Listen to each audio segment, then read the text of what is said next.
He was an honourable Gungan. Ouch time. So what is the life story of Roos Tarpals?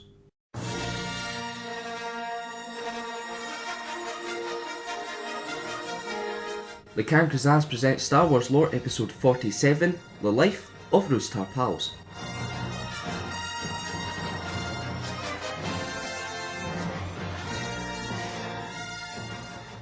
Roos was born on Naboo to a family with a history of military service.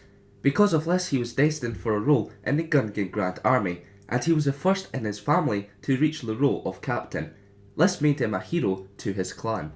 Before his army days, Tarpals was the leader of a small band of thieves.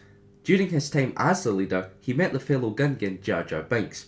They proved to work well together as Binks would cause distractions whilst Tarpals performed heists.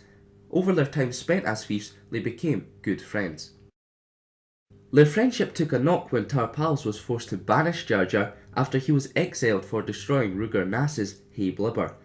However, they would meet again when Jar Jar broke his sentence of exile. Even though he arrested Jar Jar, he ended up serving under the so-called criminal during the Battle of Naboo. During this fight, Roos fought valiantly against the droid forces, and at one point he even saved Binks.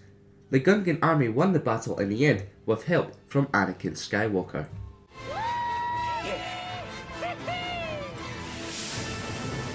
During the Clone Wars, Tarpals and the Gungan forces came to the aid of the Republic's Grand Army many times, proving a valuable ally. At one point, Roos came face to face with General Grievous. Padme Amidala, Jar Jar and him had a plan to capture Grievous, but it never fully worked. The general found out Tarpals' Gungans were planning an ambush on him and so confronted Roos.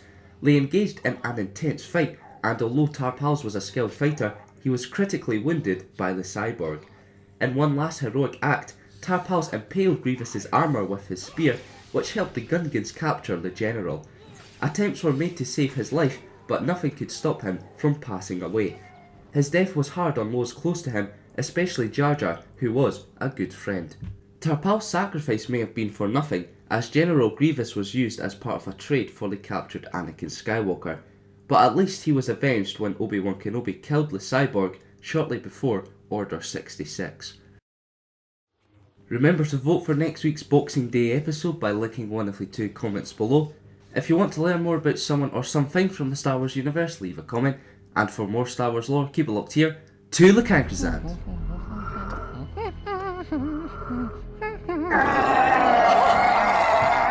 What are we waiting for?